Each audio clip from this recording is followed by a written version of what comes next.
Rostov शहर के ऊपर फाइटर जेट उड़ रहे हैं। जी हां, शहर के ऊपर कई फाइटर जेट्स के उड़ने की खबर सामने आ रही है, यानी कि अब आसमान से भी निगरानी की जा रही है शहर की, और यहां पर देखने की कोशिश की जा रही है कि किस तरीके से वैगनर लड़ाके पोजीशन ले रहे हैं। तो शहर की सुरक्षा के लिए रूसी सेना पूरी तरह से, यानी कि पूरे फुल फोर्स में यहां दिखाई दे रही है। जमीन पर पोजीशन ली जा रही है, आसमान में भी पोजीशन ली जा रही है। फाइटर जेट्स रोस्तोव शहर के ऊपर उड़ते नजर आ रहे हैं, लेकिन जो चुनौती है वो बड़ी है कि एरियल अटैक कैसे किया जा सकता है। मनीष, ये तो अपना ही शहर है। जी हाँ, बिल्कुल। देखिए, और सबसे बड़ी खबर, अभी की सबसे बड़ी खबर यह है कि रोस्तोव और आसपास के इलाकों पर क्रूज मिसाइल को तैनात किया गया है। यानी कि रूसी सेना को यह लगता है कि आने वाले समय में अपने ही शहर में मिसाइल दागनी पड़ सकती है। अब तक उन्हें यूक्रेन के मिसाइलों का सामना करना पड़ रहा था, अब तक उन्हें शैडो स्टॉर्म मिसाइलों का सामना करना पड़ रहा था। ये तो फिर लोकल पब्लिक भी पुतिन के खिलाफ हो सकती है, लेकिन इसमें क्योंकि आम जनता का नुकसान होगा इसमें। ये ट्रांसपोर्ट हेलीकॉप्टर्स है और इनका मकसद इसलिए होता है क्योंकि अगर बिल्डिंग के ऊपर से आर्मी सोल्जर्स को उतारना पड़े स्लिदरिंग करा के, तो ये उसके लिए होता है। अगर आप मोटे तौर पर देखें तो ये इसीलिए लगातार होवरिंग कर रहा है ताकि ज्यादा हमारे एक्सपर्ट्स कह रहे थे कि ड्रोन का भी इस्तेमाल हो सकता है। बिल्कुल, हाँ, मैं आपको कह रहा हूं कि कई लेयर्स बनाई होंगी, ना सिर्फ जमीन पर बल्कि एयर के अंदर भी कई लेयर्स के अंदर सर्विलेंस और लगातार वहां पर डिप्लॉयमेंट करने की कोशिश की जा रही होगी। चलिए, एक और खबर सामने आ रही है, हम उसका रुख करते हैं। रोस्तोव के गवर्नर की लोगों से क्या अपील सामने आई है? मौजूदा स्थिति में रोस्तोव जाने से बचे, नंबर 1 उन्होंने आगाह किया है, और संभव हो तो घरों से न निकले, यानी कि साफ कह दिया गया लोगों को कि सुरक्षित रहें, घरों के अंदर रहें। इसमें छुपा हुआ मैसेज मनीष यही है कि युद्ध शुरू होने वाला है, गवर्नर की जो चेतावनी है। बिल्कुल, देखिए, युद्ध तो शुरू हो चुका है। जब आपकी रोस्तोव शहर के गवर्नर लड़ रही है तो युद्ध शुरू हो चुका है।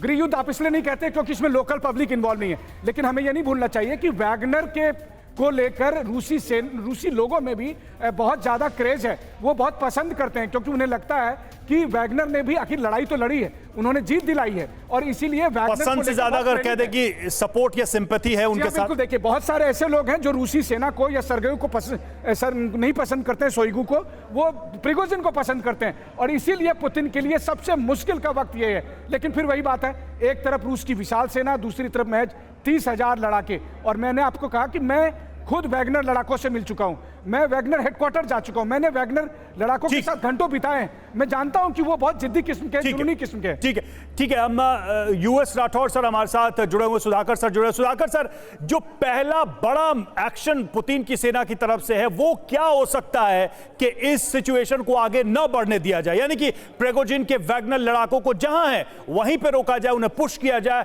उन्हें सरेंडर करने पर मजबूर किया जाए? बड़ा एक्शन क्या हो सकता है पुतिन की सेना की तरफ से?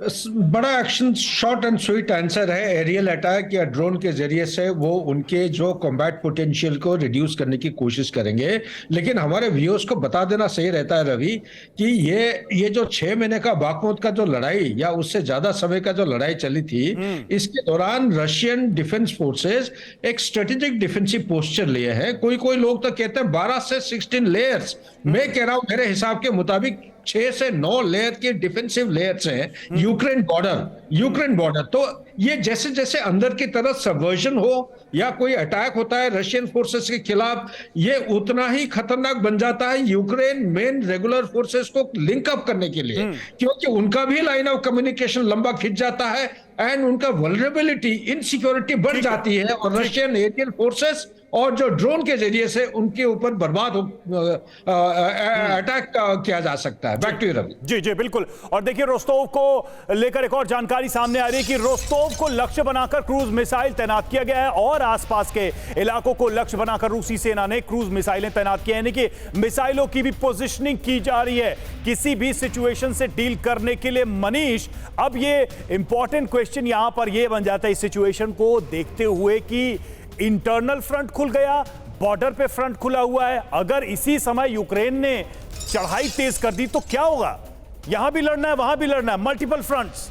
देखिए, ब्रिटिश से एक अंग्रेजी राइटर हैं जिनकी कविता है, और इसका मतलब यह है कि जब मुसीबत आती है तो चारों तरफ से आती है। तो फिलहाल रूस के लिए अगर देखा जाए तो एक ऐसे समय में जब नाटो के साथ सीधे सीधे लड़ाई हो सकती है, उस वक्त आपको अपने घर के अंदर लड़ना पड़ रहा है, उन लोगों से लड़ना पड़ रहा है जो वाकई में इस युद्ध के पोस्टर बॉय हैं। उन लोगों से लड़ना पड़ रहा है जिनके माथे पर जीत का सेहरा हासिल है, उन लोगों से लड़ना पड़ रहा है जिन्होंने बाखमुद जैसे भीषण, जो आप कहें, पोस्ट पर जाकर अपनी जान को कुर्बान करके उन्होंने लड़ाई अच्छा, की। तो आपने बाखमुट का जिक्र किया सुमित, बाखमुट की लड़ाई जीतने के बाद वैगनर ग्रुप का एक्सपीरियंस भी तो बहुत बड़ा होगा इस तरह की लड़ाई के लिए, और ये रूस के लिए कहा जाए कि जो रेगुलर आर्मी है उसके लिए तो चैलेंज है, क्योंकि आगे तो उन्होंने इन्हीं को भेजा था लड़ने के लिए, वो पीछे थे। देखिए, लगातार रूस की आर्मी यही स्ट्रैटेजिकली काम कर रही थी कि वैगनर ग्रुप को सबसे पहले आगे भेजती थी, वो उन सिविलियन एरियाज के अंदर घुसपैठ करते थे, आराम से बैठते तो यही स्ट्रैटेजी तो उल्टी पड़ेगी अब। लेकिन अब ये स्ट्रैटेजी रिवर्स स्ट्रैटेजी में बदल गई है। तो मैं कह रहा हूं उल्टी पड़ेगी लगातार रवि, क्योंकि अभी दिक्कत मैं आपको बता रहा हूं, ये दिक्कत यहां खत्म नहीं होगी कि आज या कल तक ये ऑपरेशन खत्म हो जाए। दिक्कत ये होगी कि ये ऑपरेशन लंबा चलेगा, क्योंकि अगर वैगनर ग्रुप के कई लड़ाके सिविलियन एरियाज में घुस गए तो फिर वो आने वाले वक्त में रुस्तोव के अंदर कॉन्फ्लिक्ट पैदा करेंगे। और रुस्तोव, मैं आपको बार बार बता रहा हूं कि वो एक लाइफलाइन है, वो एक ऐसी जगह है जहां से रशियन आर्मी बहुत फ्रीली मूव करती थी, डॉनबास के इलाके, क्रीमिया के इलाके, बिल्कुल इलाकों के अंदर। लेकिन मनीष, अभी ये जो बात कही जा रही है, एक और सिचुएशन है कि रूस में कुछ हमले हुए थे जिसमें असैसिनेशन भी हुआ। ये कहा गया कि रूस के अंदर, मॉस्को के अंदर ऐसे ग्रुप हैं जो पुतिन को पसंद नहीं करते, उनको भी ताकत मिल जाएगी। अब कहीं ऐसा ना हो कि मॉस्को में भी अचानक से ऐसी छिटपुट घटनाएं तेजी से बढ़े, तो पुतिन के लिए तो बड़ी गंभीर सिचुएशन है। बॉर्डर पे लड़ रहे हैं, अपने शहरों में लड़ रहे हैं, मॉस्को में भी लड़ रहे हैं, क्योंकि ड्रोन तो वहां तक पहुंच गए थे। देखिए, जब क्रेमलिन पर अटैक हुआ तो फिर बचा क्या था। हाँ। लेकिन यह बात सच है कि एक तरफ जहां छोटे छोटे गुट को जितनी ताकत मिलती, उसकी तुलना में वैगनर एक बहुत बड़ी ताकत है।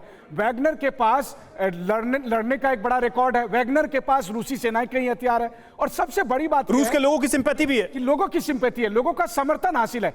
बहुत हद तक लोगों को यह लगता है कि यार प्रिगोजिन के साथ ठीक नहीं हो रहा है, प्रिगोजिन के साथ जो शोइगु कर रहे हैं वो गलत कर रहे हैं। हुआ क्या है कि आप देखिए, एक साल के जंग में कई ऐसे मौके आएंगे जहां पर शोइगु एक्सपोज होते हुए गए। वहां पर तो ऐसा तो नहीं है कि प्रिगोजिन इस चीज में कामयाब हो गए कि रूस की पब्लिक के बीच शोइगु की इमेज को एक नेगेटिव कलर दे दें, विलेन साबित कर दें। कहीं इसमें तो ऐसा नहीं है कि प्रिगोजिन कामयाब होते नजर आ। बहुत हद तक कामयाब हो गए थे, लेकिन प्रिगोजिन ने उस सीमा रेखा को पार कर दिया है, उस लक्ष्मण रेखा को पार कर दिया है, जहां के बाद चाहकर भी पुतिन भी शायद अब प्रिगोजिन को ना बचा पाए। ठीक है।